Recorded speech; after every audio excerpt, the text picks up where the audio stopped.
a los maestros y maestras de valores, espiritualidad y religiones. Hoy tendremos la grata presencia de Monseñor Fernando Bascopé Muriel, quien desarrollará la temática de Mariología, el rescate de la mujer como madre, hija y esposa. Monseñor nació en la ciudad de Santa Cruz. Cuenta con la licenciatura de Filosofía, Teología de la Universidad del Valle. Asimismo, ha desempeñado diversos cargos como ser director en el prenoviciado salesiano de Cochabamba, responsable de la comisión litúrgica en la arquidiócesis de Cochabamba, encargado de la parroquia María Auxiliadora de El Alto. Fue docente de Cristología en el Instituto Superior de Estudios Teológicos.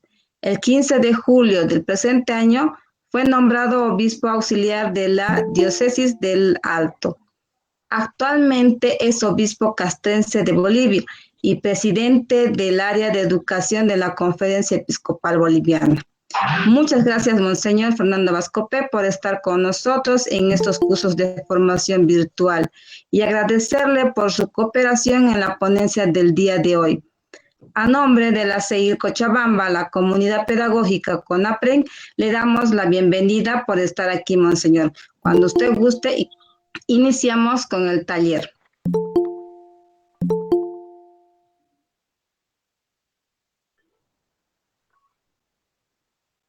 Monseñor, puede continuar.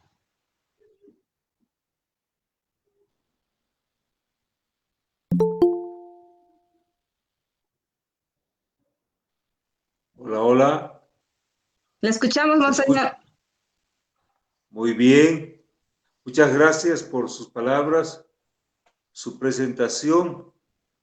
Y aquí va el tema que lo desarrollaremos entre hoy y el día. Sí, Monseñor. Muy bien, entonces, primero voy a hacer el esquema que es muy sencillo. Voy a realizar una introducción y luego voy a desarrollar los 4 dogmas marianos. El día de hoy 2 de ellos, y al final, el día viernes, también haré una conclusión. Comenzamos con la introducción. Tiene puntitos esta introducción, pero nos quieren justamente hacer mostrar la perspectiva, la metodología que quiero seguir. Ante todo, nosotros rezamos el Ave María. Todos ustedes conocen la oración del Ave María. Comienza así: Dios te salve María, dice la voz del ángel. Pero en la segunda parte se dice: Santa María, Madre de Dios, ruega por nosotros. ¿Qué significan estas dos partes? Primero, es la Sagrada Escritura, Dios que habla de la Virgen María y le dice llena de gracia, el ángel. Es decir, la Sagrada Escritura habla. La segunda parte, en cambio, Santa María, Madre de Dios, ruega por nosotros, decía que a lo largo de los siglos, respondiendo a la lectura y a la escucha de la palabra de Dios, a María, ruega por nosotros, ruega. Y fíjense lo que le pide: Santa María, Madre de Dios, ruega por nosotros, ahora y en la hora de nuestra muerte. Y en realidad, fíjense, la llama Santa Madre de Dios. Podríamos decir que esta segunda parte también es la tradición de la Iglesia que reconoce en la Virgen Dios que intercede por nosotros, intercede ante su Hijo, intercede por nosotros. Por eso es importante entonces recordar que el Ave María tiene dos partes. Dios dice cosas bellas de María, en la voz del ángel, en la voz de la Sagrada Escritura. Dios te salve María, llena eres de gracia, el Señor está contigo. Es entonces la Sagrada Escritura que habla de María. Y la segunda parte, insistimos, los creyentes que piden la intercesión de María. Este es el primer punto de mi introducción. Segundo, nosotros, para hablar de un tema teológico, en realidad tenemos una fuente, y aquí la presento, la Sagrada Escritura. El método para hacer teología, para desarrollar un método, un tema teológico, tenemos este método. La fuente primera, primaria, fundamental es la Sagrada Escritura. Así que ustedes, maestros, maestras, cuando desarrollen un tema, yo creo que es importante que muestren, que lean desde la Sagrada Escritura el tema que van a desarrollar, porque dice nuestra fe que es palabra de Dios, que es la revelación. Pero también nosotros tenemos la tradición. La tradición que se manifiesta, lo he puesto aquí en un librito, el Concilio Vaticano II. Es decir, la tradición de la Iglesia que se manifiesta por medio de estas reuniones de los obispos a lo largo de la historia que han tratado un tema, que han profundizado el tema y han hecho una declaración sobre la verdad teológica de este tema. Y por eso he puesto el Concilio Vaticano II, que es el último concilio en los años 60, donde se reunieron todos los obispos. Por lo tanto, fíjense, he hablado de la Sagrada Escritura y de la tradición que se expresa en los concilios. Y en los concilios, antiguamente, se expresaba con un credo, se resumía con un credo, o con algunas verdades señaladas, o en este caso, con documentos que se han desarrollado, que se han pensado, que se han repensado a lo largo de la historia. Y eso es de creer, ¿no? Para creer. Entonces, esto es importante en el tema, en este caso de Mariología. Tomar la palabra de Dios, escucharla y ayudarse con lo que dicen, lo que han dicho los papas, los obispos en los concilios, en estos documentos importantes. Pero también, fíjense, está el tema del Papa que se pronuncia y sobre una verdad y le explica ex cátedra. Y eso es de creer. Entonces, otra vez insistimos, la Sagrada Escritura como fuente primaria y los concilios, ¿no? Abrimos la palabra de Dios y ahí encontramos una verdad revelada que la tenemos que desarrollar, y el concilio, los concilios, en este caso el Concilio Vaticano II, que nos habla sobre el tema, donde los obispos han estudiado, han presentado el tema. Y fíjense que hay muchísimos concilios donde se desarrollan temas teológicos y que son importantes de estudiarlos, revisarlos, a ver qué dice la tradición de la Iglesia. Y se dice tradición de la Iglesia con mayúscula. Tercer puntito de mi introducción, el tema mariológico. Ustedes saben que el Concilio Vaticano II tiene lo que se llama unas declaraciones dogmáticas, documentos dogmáticos, pastorales, litúrgicos. En la luz de las gentes, en ese documento Lumen Gentium, luz de las gentes, el tema de la Iglesia, que es luz de las gentes, en el capítulo 8 colocó el tema de la Virgen María. Y esta perspectiva del Concilio Vaticano II, y por eso estoy en la introducción, es importantísimo que en el tema de la Iglesia haya puesto a María, la imagen de la Virgen María. ¿Ves? Aquí en este libro del Concilio Vaticano II, en el capítulo 8, cuando habla, desarrolla en la Iglesia la figura a María, Virgen y Madre. ¿Y por qué es importante este principio? Porque María está en la Iglesia.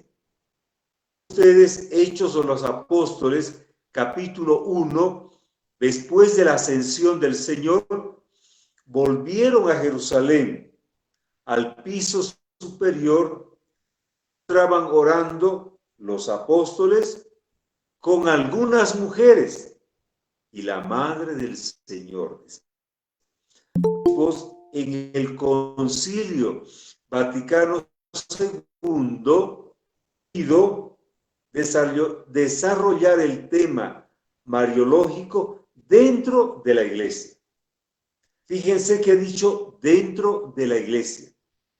Por eso, la mariología, la lectura de la Sagrada Escritura con el tema de la Virgen María, es un tema que se debe leer en la Iglesia. Fíjense cuán importante se debe leer la mariología escuchando la palabra de Dios, orando la palabra de Dios en la Iglesia. Porque fuera de la Iglesia algún autor puede decir cosas que la Iglesia no ha orado, cosas que la Iglesia no ha afirmado, cosas fuera de la tradición de la Iglesia. Por lo tanto, hay que leer a María en la Sagrada Escritura, la tradición, en la Iglesia. Y ahí encontraremos entonces una sana mariología. Esta es la introducción que puede servir para cualquier tema de teología, ustedes que son profesores, profesoras de religión. Partir de la Sagrada Escritura. He querido iniciar recordándole el Ave María, pero en la metodología de estudio es importante de la Sagrada Escritura con los...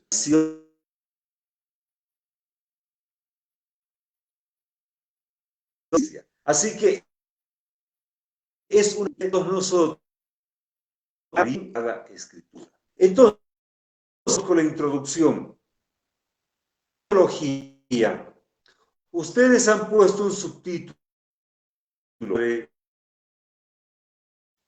Virgen Hermana. Mostrar el paradigma de la mujer. Seguimos la una encíclica importante sobre María. Madre, María la Madre. Y entonces en esta encíclica el Santo Padre, la Mater Redentor, la Virgen, el prototipo de la mujer. Por eso esto lo vamos a ver en la conclusión. Pero fíjense, he querido subrayar que en el 87 el Santo Padre escribió esta encíclica María, Madre del Redentor. Y ahí coloca a la Virgen María en esto que dicen los padres de la Iglesia según la tradición. Ireneo de Lyon, por ejemplo, que María es la nueva Eva y por lo tanto es la figura de la mujer. Años más tarde, el Santo Padre Juan Pablo II escribió una carta a las mujeres que se llamó Mulieris Dignitate, la dignidad de la mujer. Y ahí, y eso lo voy a recordar en la conclusión, después de hablar de los 4 dogmas de María, coloca a María como la figura preeminente, modelo de la mujer, figura auténtica para que la mujer se fije en ella, para que la mujer descubra en María aquello que la mujer es, el genio femenino. Entonces, esta es la introducción y es importante recalcar la metodología, partir de las fuentes de escritura, acompañada con la tradición de la Iglesia, de los concilios, emana un documento y se descubre la verdad. Yo que es importante leer a María en la iglesia y leer a María en la iglesia orando en la iglesia. He dado mi introducción recordando las 2 partes del Ave María. Dios y lo que dice la iglesia sobre María. En oración para que sea el Espíritu quien ilumine el tema, porque se trata de algo sagrado, de una realidad sagrada. ¿No? La introducción, recordando que vamos a desarrollar 4 temas, 4 dogmas, el cuerpo de esta ponencia, 4 dogmas, 4 verdades sobre María, Virgen y Madre, Inmaculada y Asunta. Virgen, porque ella es la Virgen de la Anunciación. Al mismo tiempo es Madre, porque es la Virgen que acepta que el Verbo se haga carne en su seno virginal y es Madre. Y entonces, en esta tarde, yo me voy a dejar de tanto en tanto, voy a presentar esta figura de la Virgen María. El día viernes voy a presentar otra. ¿Cuál es la característica de esta imagen? La Virgen que está con su Hijo, Virgen y Madre. Una imagen que todos conocemos desde nuestra infancia. Entramos a una iglesia, a un santuario, e inmediatamente nuestros padres nos han enseñado, ahí está la Virgen. Y no hemos hecho, diríamos, ninguna objeción al verla con su Hijo. Y asociamos inmediatamente que ella es Virgen y Madre, que es Madre y Virgen. Entonces, esta tarde vamos a desarrollar estos 2 dogmas. Y María Madre. Comenzamos entonces con María Virgen. María Virgen, y aquí quisiera yo recordar algo que lo he dicho en la introducción, pero que creo que conviene remarcar. Cuando he abierto la Sagrada Escritura, he dicho debemos leer, escuchar en oración con la tradición la Sagrada Escritura. Pero no es que la Iglesia, este título de la Virgen, en este caso, María Virgen, la haya dicho ahora. No, sino que la revelación la ha ido comprendiendo y la ha presentado, sacándola de la Sagrada Escritura. No es que en el 1854 recién haya dicho eso,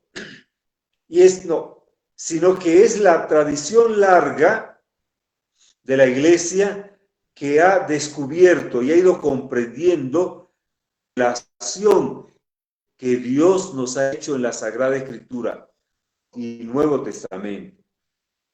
Por lo tanto, estas 4 verdades Madre Inmaculada y Asunta, son realidades que la Iglesia está entendiendo y la ha puesto como un dogma, pero la ha ido descubriendo porque es una... María es virgen. Entonces, ¿cómo es virgen? Y para ello, recuerden ustedes, está el tema de la Sagrada Escritura. Es escuchar a la Sagrada Escritura, lo que dice la palabra de Dios. La Anunciación, San Lucas 1:28. Recuerda el anuncio del ángel que ella es, dice, fue a un pueblo llamado Nazaret y visitó a una virgen que se llamaba María. Por tanto, la anunciación en el Evangelio de Lucas señala con las palabras del ángel que en el primer instante es saludada ella, la llena de gracia, una virgen anunciada. Y aquí vengo a citar número 56 de la Lumen Gentium sobre el tema de María. Es anunciada, saludada de gracia que ya había sido anunciada en el Antiguo Testamento. Los libros del Antiguo Testamento y la tradición muestra que María tiene un oficio de ser madre en la economía de la salvación. Se entiende el plan, el proyecto de Dios. Los documentos deben ser, como dijimos, leídos en la iglesia y entendidos a la luz de la ulterior revelación que iluminan poco a poco y de forma más clara la figura de la mujer. Y aquí vamos a referirnos a algunos textos del Antiguo Testamento, sobre todo el texto de Isaías, profeta Isaías 7:14.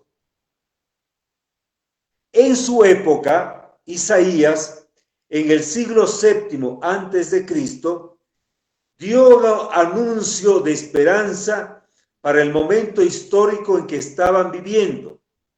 Dicen que al pueblo que una virgen dará a luz a un hijo, que le pondrá por nombre Emmanuel. Fíjense, en el texto en hebreo decía, y fue el anuncio que una muchacha dará a luz a un príncipe, a un hijo. Pero 4 siglos más tarde, cuando este texto fue traducido al griego, por aquella tradición que se llama de los 70, que tradujeron la Sagrada Escritura y el Antiguo Testamento, ya no pusieron muchacha, sino pusieron virgen. ¿Qué significa esto? Que también ellos, pasando los años, vieron que este texto tuvo la doncella, el hijo, pero fue un príncipe que, diríamos así, gobernó por un cierto tiempo trayendo paz, pero que la profecía quedaba abierta al futuro, que en realidad el verdadero príncipe sería el Mesías. Y otra vez digo la palabra, en la comprensión del desarrollo de la revelación, fueron comprendiendo desde la fe el misterio de Dios que iba a nacer el Mesías de una virgen. Y por eso en el siglo IV antes de Cristo, el término muchacha por virgen. Y es así que Mateo, Lucas, cuando utilizan el Antiguo Testamento, se sirve griego, y para la comprensión de la Anunciación, Lucas y Mateo encuentran la palabra virgen. Pero no solamente la palabrita virgen, sino que es la realidad de la revelación que en la comprensión es María la Virgen. ¿Ve? Al sexto mes, Lucas 1:26, envió Dios el ángel Gabriel a una ciudad de Galilea llamada Nazaret, a una virgen desposada con un hombre llamado José, de la casa de David. Y el nombre de la virgen era María. Y cuando está hablando ya con la Virgen María, le dice, será grande y este niño ocupará el trono de David. Por lo tanto, aquí hay una clara profundización del autor sagrado sobre la comprensión de la revelación, la Virgen. Por lo tanto, Lucas utiliza el texto, pero para la comprensión de la revelación, el texto que comprende a esta mujer que va a dar a luz el Mesías como una virgen. Y por eso María dice, a lo que le dice el ángel, el Espíritu Santo descenderá sobre ti, dice, hágase. Esa es una respuesta activa de la Virgen. Dice un santo, San Ireneo de Lyon, que defiende la verdad de Cristo. Obedeciendo María, fue causa de su salvación propia y también de todo el género humano. Adversus Heresis, libro 3, ¿no? Contra los herejes. Fíjense, aquí Ireneo, San Ireneo de Lyon, coloca una palabra importante, obedeciendo.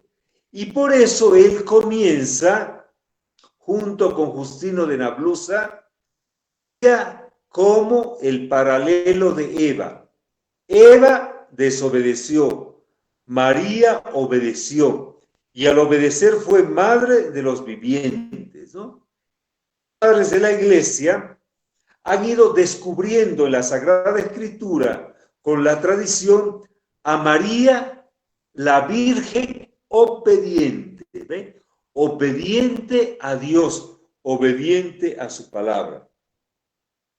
Eso que, recogiendo una sana tradición oral y escrita de los padres de la Iglesia, puestos en oración, y la tradición litúrgica que después fue surgiendo poco a poco, esa oración de bajo tu amparo nos acogemos, Santa Madre de Dios, y también el Ave María, en lo cuarto, exactamente en el 325, en el Concilio de Nicea, se reunieron los obispos junto con el emperador Constantino y dialogaron, profundizaron un tema muy importante que es, y en ese tema cristológico sobre Cristo, que es de la misma sustancia del Padre, que es Dios, colocaron un credo que está en un documento que se llama Denzinger, que es un apellido alemán, número 150. Y en ese credo dice así: por nosotros los hombres y por nuestra salvación, bajó del cielo el Espíritu Santo y de María la Virgen se hizo hombre. Fíjense, ya en el 325, en la comprensión del misterio de Cristo, que es igual a Dios en un tema cristológico que se discute, colocan en el credo, en la verdad que han dialogado, y dice, esto es de creer, que el Verbo descendió por nosotros los hombres y por nuestra salvación, bajó del cielo y por obra del Espíritu Santo se encarnó de María, la Virgen, y se hizo hombre. Ve, aquí está ya. En este siglo III se recoge, al comenzar el siglo IV, esta tradición oral, la tradición de los padres de la Iglesia que leen que María es virgen. También esto lo dice el Catecismo de la Iglesia Católica, recordando este credo niceno, en el número 456 del Catecismo. Nacido, encarnado de María la Virgen. Esta afirmación del credo es que el Verbo se hizo carne, pero se hizo carne de María Virgen. Es la afirmación importante, que es de creer. Y volvemos, es la Sagrada Escritura con la tradición que proclama con la autoridad de los padres de la Iglesia en el concilio que María es virgen. Esta afirmación es fundamental y está sostenida y fundamentada con la Sagrada Escritura. Lucas 1:28. Ella es la llena de gracia. Alégrate llena de gracia. Y fíjense, había dicho, no conozco varón. Alégrate también del libro de Sofonías, el gozo de la presencia de Dios. De la Virgen María es un dato bíblico eclesial. Fíjense que unido que la introducción ha puesto, no hayan inventado, sino que en la comprensión del dato bíblico es un dato bíblico eclesial. Los padres de la Iglesia, del concilio, en oración, comprendieron que María, como lo anuncia ya desde el Antiguo Testamento, es virgen. Y recuerden aquella antigua profecía de Isaías 7:14, aquella virgen que tradujeron en el siglo IV, cuando tradujeron al griego, decía, la virgen está encinta y dará a luz. La virgen está encinta. Esa virgen en Lucas 1:26, 1:28 tiene un nombre y se llama María. María, como narran los evangelios, es la virgen anunciada ayer en el Antiguo Testamento y que hoy tiene un nombre, María. En el Evangelio de Mateo 1:18, cuando se habla del nacimiento, pone en griego origen, Génesis. ¿Qué significa esto?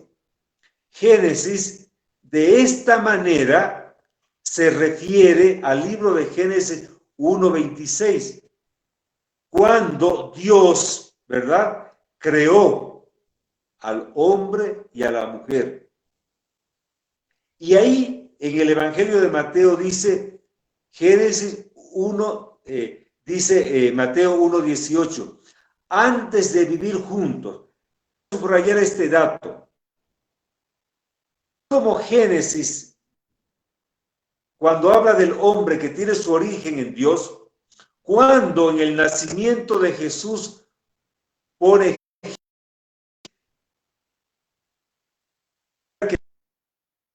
el origen de este hijo de Jesús. Había dicho ahí, ¿cómo será? Yo no conozco varón. Y en Lucas 5, el evangelista inspirado dice, descenderá sobre ti el Espíritu Santo. Ese no conozco varón del 1:35 es porque solo conozco a Dios. ¿Ve? Varón, porque solo conozco a Dios. Anuncio virginal. Por eso, desde Cristo, tiene este carácter teológico, específicamente cristológico. El verbo será concebido por obra y gracia del Espíritu Santo. La Biblia tiene este dato virginal. No es copia este dato de los mitos antiguos.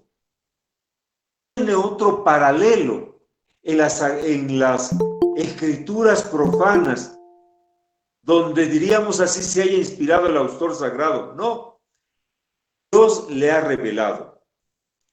Y en la Sagrada Escritura, si nosotros abrimos el Antiguo Testamento, encontramos que en el Antiguo Testamento y en el Nuevo Testamento, autores del Nuevo Testamento revelados por Dios, traen las antiguas profecías y la colocan aquí. Y entonces decimos, hay una concordancia entre Isaías 7:14 y Lucas 1:28. Pero también, concordancia es traída del Antiguo Testamento. Pero también hay una discordancia.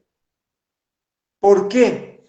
Porque en el Nuevo Testamento esta concordancia es totalmente nueva. Por eso es discordancia. Porque en María verdaderamente se realiza esta concepción virginal. San Ignacio dice, nacido realmente de la Virgen, para nuestra salvación, carta a los cristianos de Esmirna. La generación virginal es, pues, siempre y únicamente porque ella conoce solo y únicamente a Dios. Y esta generación virginal es la expresión humana divino que tiene el Cristo que es María. Lucas 1:34. Otra vez, no conocer varón, al solo conozco a Dios. Anunciado en el profeta Oseas 21. Conocer a Dios. No conozco varón, pero solamente conozco a Dios. Entonces María es la anunciación, la siempre Virgen María, ¿no? La Virgen María. Si es María de la Anunciación, la Virgen, recibe su ser humano de Cristo el Señor. Cristo el Señor recibe su ser humano de María, del seno virginal de María. El Logos, la palabra eterna del Padre, es de naturaleza cuando se encarna en el seno virginal de María. No viene de tenerse relación de términos. Cuando contemplamos a Jesucristo, contemplamos como verdadero y Dios verdadero, porque Él es el eterno Hijo de Dios, la palabra eterna de Dios que se hace carne. Él tiene la naturaleza humana y la naturaleza divina, porque es hijo de Dios, pero en la persona, en la única persona divina del Verbo. Y entonces María, como veremos, Madre de Dios, es que acepta que en el seno virginal el Señor, Cristo, el Señor, el Dios, aquí a la tierra. Entonces, aquí tenemos a María Virgen. Declaración, diríamos así, poniéndole la fecha, que trae la tradición oral, la tradición de los padres, proclama en el 325 Virgen. El Concilio Constantinopla proclamó a María en el 553 siempre virgen, es decir, virgen antes y después del parto. Entonces María es el Señor, la siempre virgen, antes de la anunciación. Y Dios anunció a una virgen llamada María y dio a luz a su hijo, lo envolvió en pañales y lo puso en un pesebre, dice también el Evangelio de Lucas y de Mateo. Pero estoy conociendo, comprendiendo el misterio de María la Virgen, escuchando y leyendo la Sagrada Escritura, la Virgen durante el parto y también la Virgen después del parto. Por eso los padres de la Iglesia han tenido a bien decir y proclamar que la Virgen María es siempre virgen, durante y después. En el concilio, repetimos, del 553 de Constantinopla. Por eso, algunas veces en las imágenes de la Virgen María, los griegos ponen una estrella aquí, en este costado, otra en el otro hombro y una tercera aquí en la frente. Para recordar a los cristianos que María es la siempre virgen. Entonces es fundamental esta primera, diríamos, esta afirmación dogmática de María siempre virgen, ¿no? María, y fíjense, a lo largo de la tradición de la Iglesia que se llama lex orandi, este misterio, y que lo ha reflejado, por ejemplo, en el Ave María, la Madre de Dios. Nosotros. Dios te salve María, llena eres de gracia, el Señor es contigo. Esta lex orandi, esta lectura, esta ley de la oración, se transforma inmediatamente en lex se cree, es de creer, se proclama, creemos que María es la Virgen, la siempre Virgen María, siempre Virgen.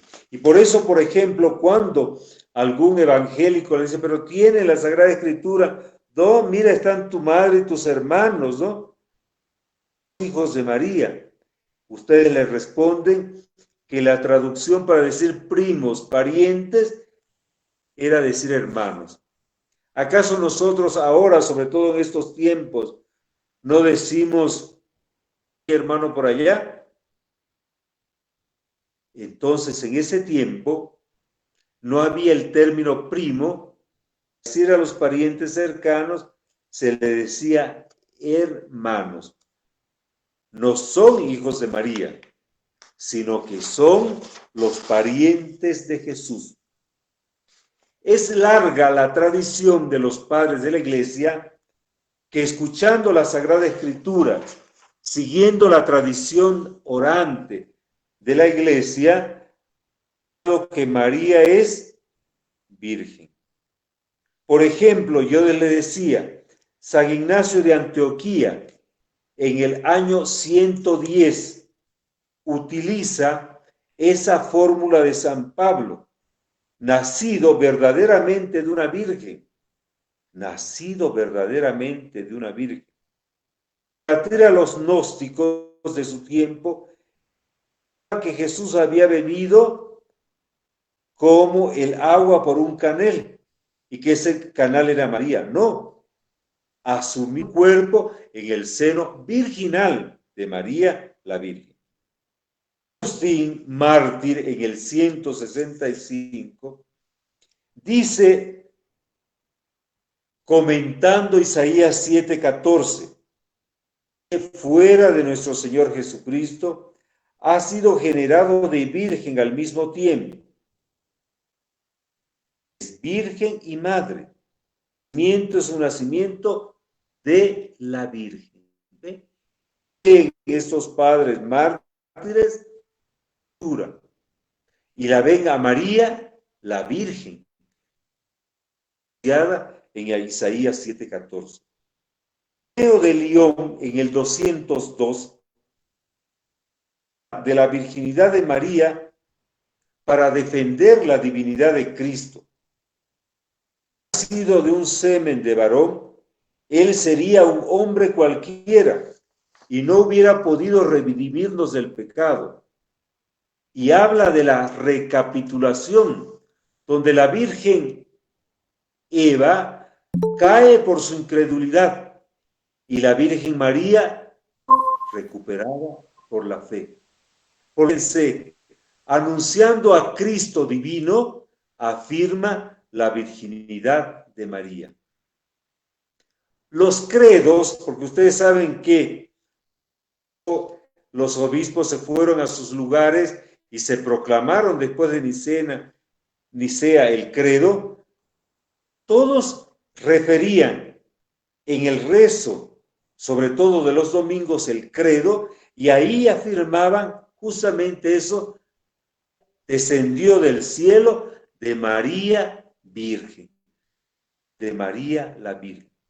Este ha sido a lo largo de los primeros años de la historia de la Iglesia el census de la fe de los fieles que proclaman que María es virgen. Y como decíamos, el concilio de Constantinopla II, 553, es María invocada como la siempre virgen, junto con el título que vamos a ver ahora, Theotokos, Madre de Dios. Dice así la declaración dogmática de Constantinopla: si alguno no confiesa, según los padres, que la Santa y siempre Virgen e Inmaculada María, sea en este sentido propio y según la verdad Madre de Dios, en cuanto propiamente, verdaderamente, concebido por el Espíritu Santo, sin semen de varón y dado a luz sin corrupción, permaneciendo aún después del parto virgen, su indisoluble virginidad, y al mismo Dios Verbo, nacido del Padre, antes de todos los siglos. Quien no crea esto, sea anatema. Pero es una proclamación en positivo, que recoge el dato de la Iglesia y el dato eclesial de la tradición de la Iglesia que ora.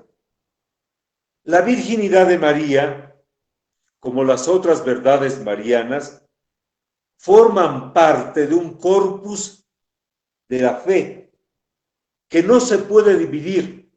Nosotros lo estamos dividiendo metodológicamente. Yo he tratado de hablar ahora solo de la Virgen María, pero es un corpus, un cuerpo unido. Cuando se habla de la virginidad, se habla de la maternidad.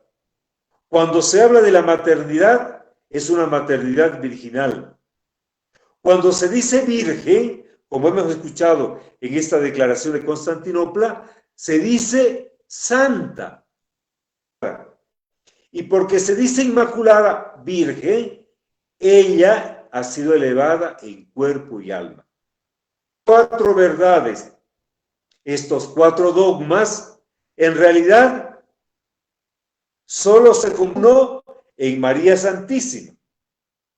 Es una división simplemente metodológica, hablar primero de la virginidad, de la maternidad, de la inmaculada y de la asunta por separado, pero en María es una sola realidad, porque ella es la madre del Señor, virgen, madre inmaculada, asunta a los cielos.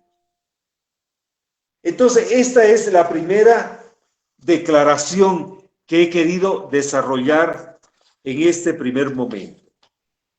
El segundo es María Madre. Por eso, cuando decía que vamos a hablar de dogmas, ponía esta figura. Virgen y madre. Madre virginal. Una maternidad virginal. Entonces, ahora vayamos a profundizar a María, Madre de Dios, la Madre del Señor. Comenzamos. Madre de Dios. Voy a leer la declaración, que después la vamos a recordar nuevamente, la declaración dogmática del Concilio de Éfeso, en el 431. Un concilio que en realidad siempre el tema era cristológico. Y hablando de Cristo, naturalmente se habla de la Virgen María. Primero leo las palabras de esta declaración, luego trataré de comprenderlas mejor y volveremos al tema de la Sagrada Escritura, sacado de la Sagrada Escritura. Dice así: en virtud de la unión hipostática y de la creación de las naturalezas, a María se le da justamente el título de Madre de Dios. Significa en virtud de la unión hipostática. Jesús, el Señor, tiene, para la comprensión he dicho tiene, es de naturaleza humana, es un hombre, pero es de naturaleza divina también. Ahora bien, el hombre, todo individuo, es una persona. Yo soy Fernando. Tú eres Luis Calzada, tú eres María Calizaya, eres una persona. En el tema de Jesucristo, no es persona humana, sino que las dos naturalezas, la naturaleza humana y la naturaleza divina, están unidas en la persona del Verbo. Jesucristo tiene una sola persona, la persona divina de la segunda persona de la Santísima Trinidad, que luego se hace carne. Por eso, el concilio dice, en virtud de la unión hipostática, de la unión de la persona divina y de la comunicación entre las dos naturalezas, humana y divina, a María se le da justamente el título, es Madre de Dios. Este es un principio básico. Y el principio básico es que la maternidad virginal es una maternidad divina de María. ¿Por qué? Porque ella recibe en su seno virginal el verbo que se hace carne. Y por lo tanto ella acepta, hágase en mí según tu palabra. Dice sí, activa de su fe.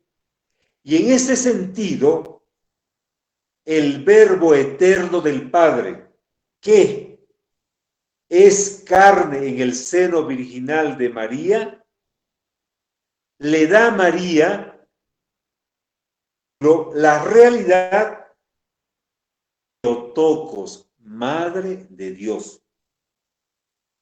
Por lo tanto, la maternidad de María es porque el Verbo se encarna. La maternidad de María Virgen depende del tema cristológico, de las dos naturalezas unidas en la persona del Verbo. En la naturaleza humana, ella, cuando el Verbo se hace carne, le ofrece su seno virginal y en su seno virginal se hace carne. Tomó de ella la naturaleza humana. Y por lo tanto, ¿verdad? Ella es llamada Madre de Dios.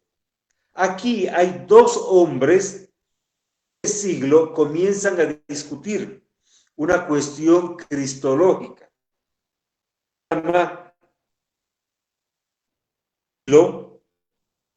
De Alejandría y el otro Nestorio de Constantinopla. Hablaba de la unión. Por eso se llama la comunicación idiomática de las naturalezas. Unían las dos naturalezas en el seno virginal de María, la humana y la naturaleza divina. En cambio, Nestorio separa las dos naturalezas, la humana. La dice, María es simplemente madre de una parte, pero en realidad nosotros conocemos a Jesucristo, nacido bajo la ley, como dice Gálatas 4:4, en la unión de las dos naturalezas, el Verbo que se ha hecho carne en el seno virginal de María. Estos dos hombres, estos dos obispos en ese siglo, tenían estas dos posiciones, el uno de la unión de las dos naturalezas y el otro la separación. Y al separar entonces, él decía, no, él es madre, ella es madre simplemente de Cristo. En cambio, Cirilo decía, no, ella es madre del Verbo encarnado, hipostática, y por eso es madre de Dios, porque el Verbo es Dios. El fundamento de la Sagrada Escritura, de esta proclamación de María, Madre de Dios, lo tenemos, por ejemplo, en Lucas 1:43. De Lucas 1:43.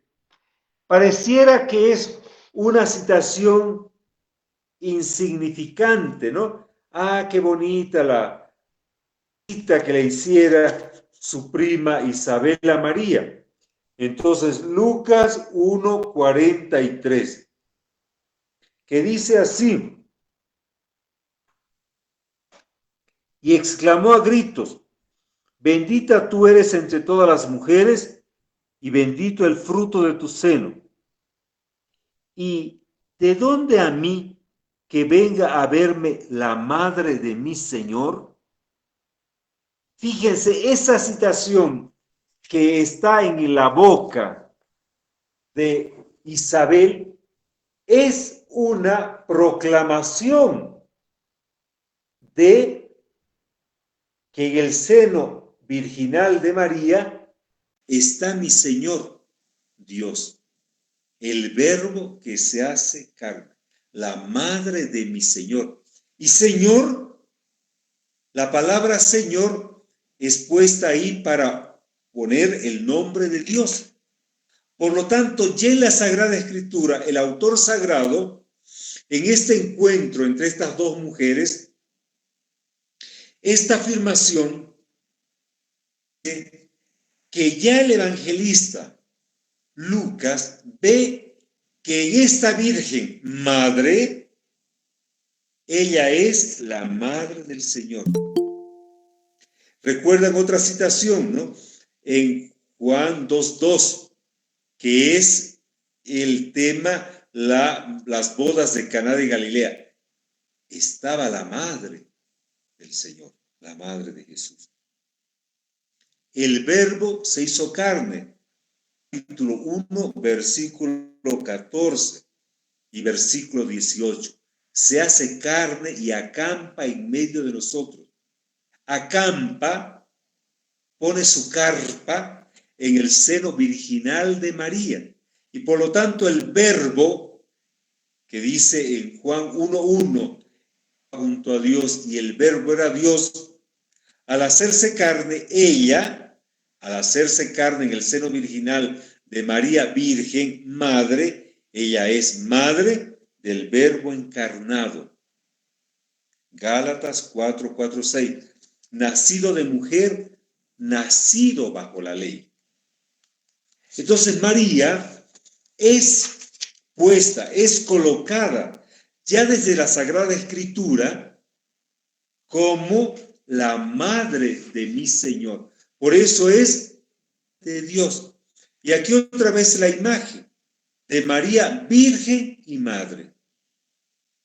Miren, el Logos hecho carne, su ser humano, de ti, María. El Logos, la palabra eterna, ¿verdad? Él asume la naturaleza humana y porque el Verbo es Dios que se hace carne, naturalmente es portador de dos naturalezas, la humana y la divina, y en la persona del Verbo que se hace carne, María es Theotokos, es decir, Madre de Dios. Es importante que este término, diríamos así, exacto, Theo, Dios, Tokos, ¿ve? La parturienta de Dios, lo aprendamos porque es un término significativo, exacto, ¿no? Es un término, eso, que significa esta realidad de que ella es la Madre de Dios.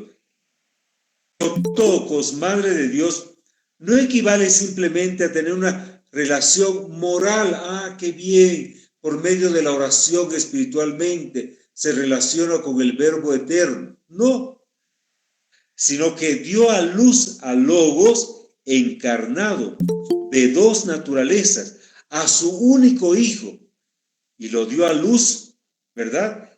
Desde su seno virginal. Por eso el Logos encarnado en dos naturalezas, de dos naturalezas, la humana y la divina en la persona del Verbo, hace y le da a María esta realidad, el título nominal, sino que es una realidad de ser Madre de Dios, Madre del Señor.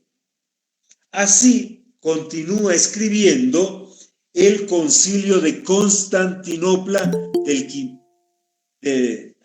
el concilio donde la reconoce a María como la Madre, porque no nació primeramente un hombre, vulgar de la Santa Virgen, y luego descendió sobre él el Verbo, de un hombre, de un teólogo. Nació el hombre vulgar y corriente, y después que está este hombre hecho y derecho, descendió sobre él el Verbo. No, porque no nació primeramente un hombre vulgar de la Santa Virgen y luego descendió sobre él el Verbo, sino que unido materno se debe comprender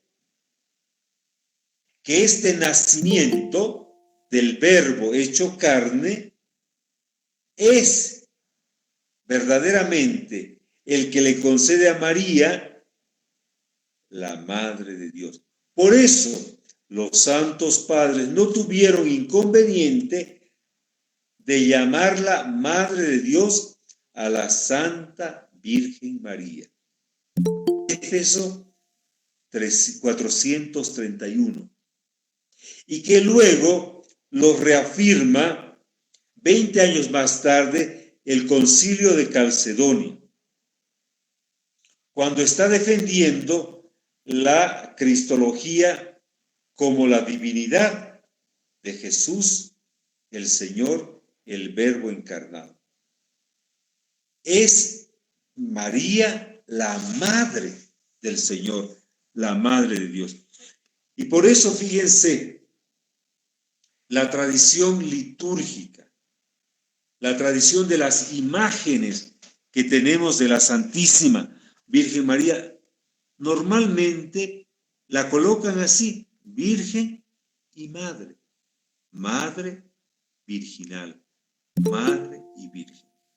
Y este dato es un dato sacado de la Sagrada Escritura, meditado, orado desde la Iglesia, con los padres de la Iglesia, y por eso es, otra vez decimos, proclamada Madre de Dios.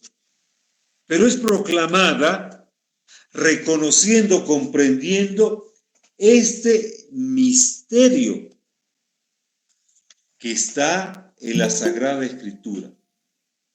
Cuando entonces la Iglesia lee los evangelios, por ejemplo, hijo, y tú le pondrás por nombre a Jesús, porque él salvará a su pueblo de sus pecados. Todo esto sucedió para que se cumpliese lo que dice la Sagrada Escritura. Miren, la Virgen concebirá un hijo que será el Emmanuel. Todas estos relatos de la Sagrada Escritura, inclusive, por ejemplo, el tema señalado en el libro del Apocalipsis, esta mujer vestida de sol, nos están hablando en esta Sagrada Escritura justamente esto, que la Iglesia desde siempre ha ido comprendiendo desde los primeros pasos, la Iglesia primitiva en Jerusalén, cuando se iba anunciando el Evangelio, ascensión del Señor, iban comprendiendo esta fe, este principio virginal y materno. María, la Madre de Dios. María Theotokos, ¿no? Es una reflexión teológica que parte, ¿verdad?, de una iglesia que ora y que quiere ir profundizando el misterio. Los primeros fieles obispos reunidos en la ciudad de Nicea, cuando les recordaba yo el 425, declararon justamente eso, que Cristo era de dos naturalezas, naturaleza humana y divina. Y posteriormente, cuando hablaron de nació del Espíritu Santo y de María la Virgen, descubrieron que ella, porque el Verbo se encarna, es madre del Verbo encarnado, la proclama.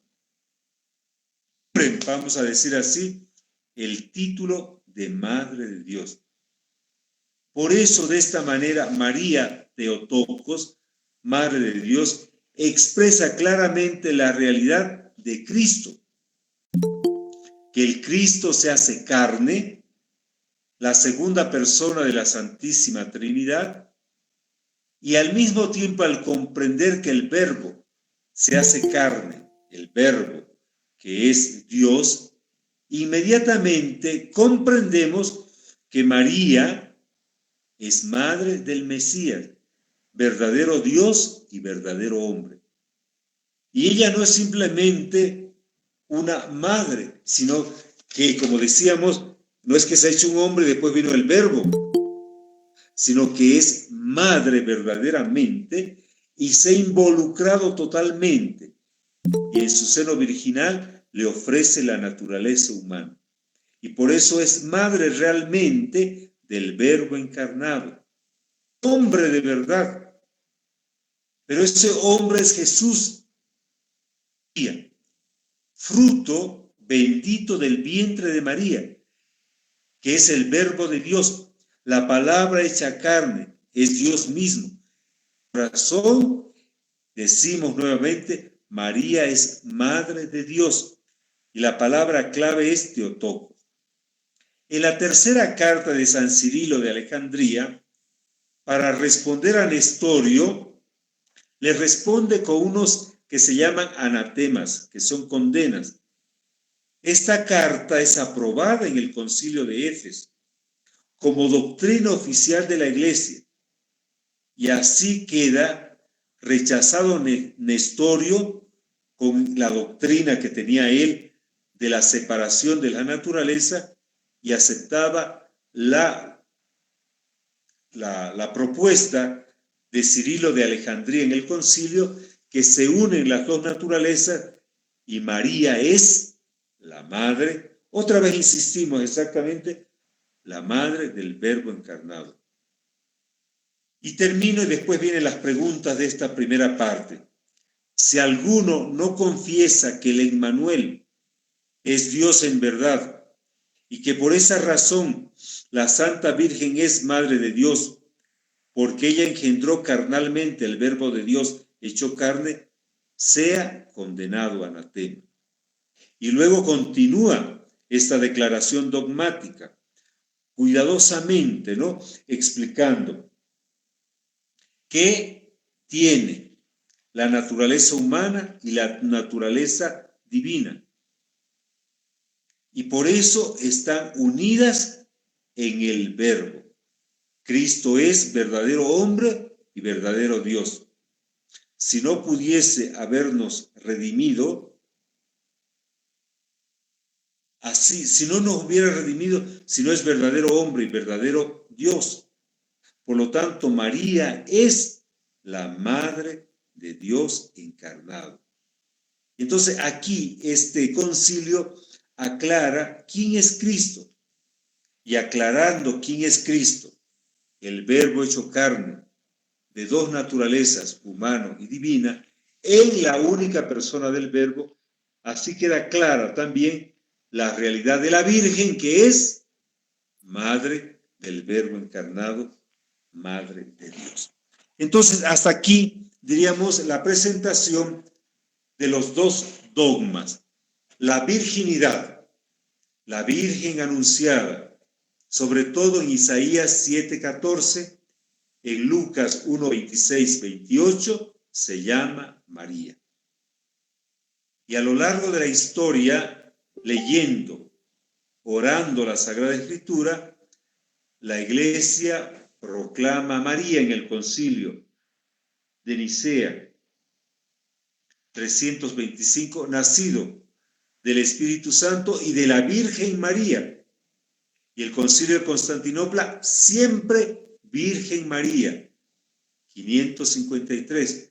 ¿Por qué? Porque descubre en la Sagrada Escritura que ella solo conoció a Dios, no conoció varón, y que los hijos en realidad son parientes, primos.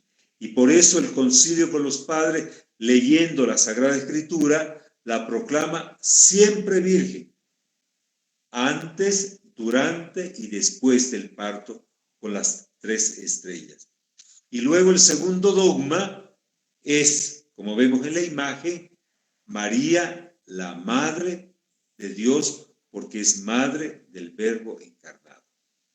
Bueno, hasta aquí la presentación de los dos primeros dogmas, la virginidad y la maternidad de María. Si tienen algunas preguntas, algún comentario primero que hacer, quisiera alguno de ustedes comentar los conceptos que hemos ido profundizando, lo hacemos así, comenta uno, comenta el otro. Entonces le doy la palabra a aquella que está dirigiendo la reunión, por favor. Profesoras, profesoras, como dijo ya nuestro monseñor, si tienen alguna pregunta o duda, hagámoslo en el momento.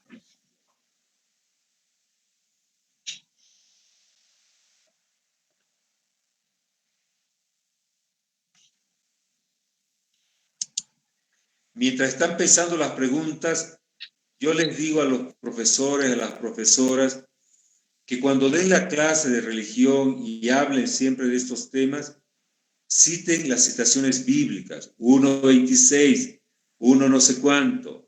Es decir, ábranle la Sagrada Escritura materialmente ahí en su clase a los jóvenes para que vean que no es una invención. Muéstrenle que la Sagrada Escritura es la palabra de Dios, que es leída y orada en la iglesia, que es la tradición de la iglesia, que va comprendiendo el misterio de Cristo y el misterio de la Virgen María, que son los padres de la iglesia. Entonces, ahí hay una continuidad, ¿verdad? Entonces, no son fábulas, sino que es la revelación de Dios que poco a poco se va comprendiendo en su plenitud. Creo que por ahí hay una pregunta, señora profesora. Sí, hay una maestra que preguntan, ¿qué es verbo? Preguntan. Entonces vamos a partir de la citación de Juan, el Evangelio de Juan 1:1.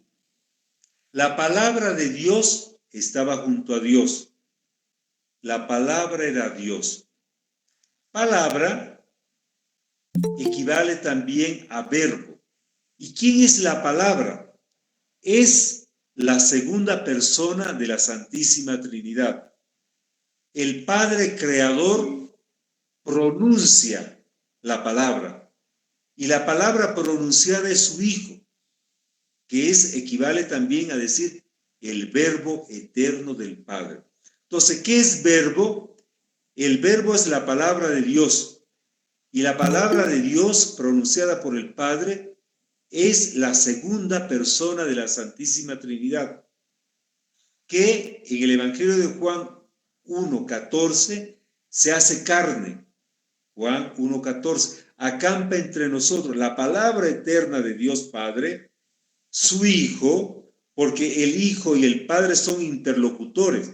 Y en esta relación de Padre, palabra, que es su Hijo, en esta relación paternal y relación filial, en esta relación es persona, la tercera persona de la Santísima Trinidad que proclama nuestra fe, que es el Espíritu Santo. Entonces, cuando se dice verbo, equivale a decir palabra, que es la palabra de Dios.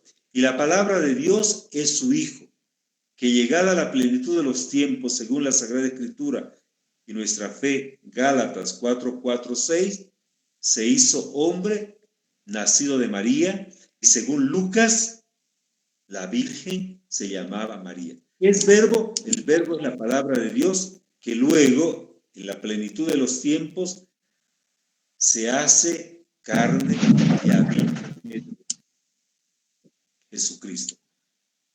¿Qué otra cosa? ¿Qué otra preguntita?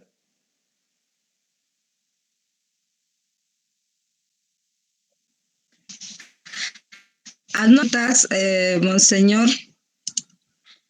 Y para estar concluyendo, le agradecemos mucho por su presencia. Desde luego, este tema ha sido muy importante para la formación de los maestros de religión y ha sido muy grato escucharle las reflexiones emitidas por su persona. Muchísimas gracias a nombre de Juan Pablo Vargas, la comunidad pedagógica, CONAPREN y la CEIL Cochabamba.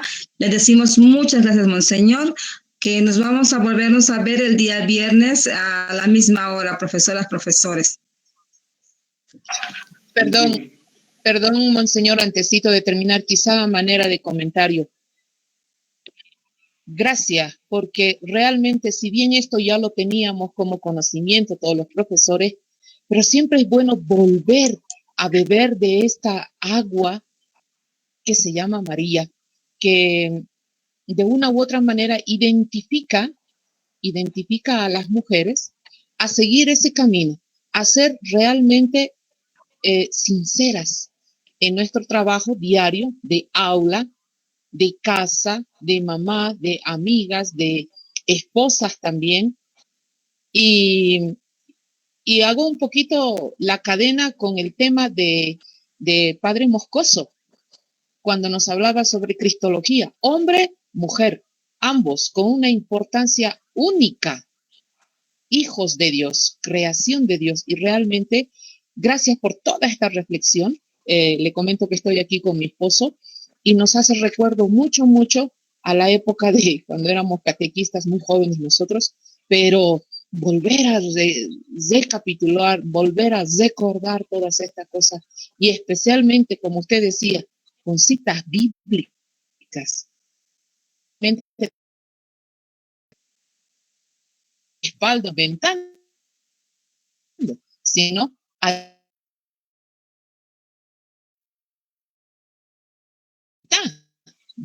que Dios. Gracias, Señor. Rezando aquí yo comencé, que yo le decía que tiene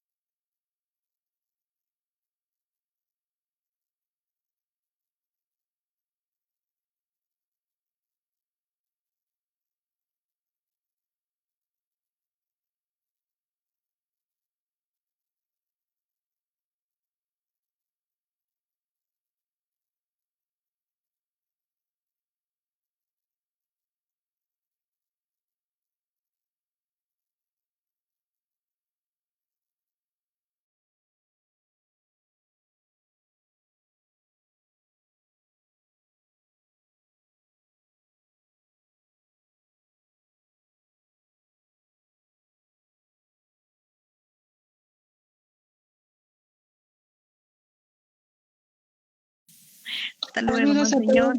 Deseo un día. Hasta luego. Hasta luego. Muchas gracias. Muchas gracias. Monseñor.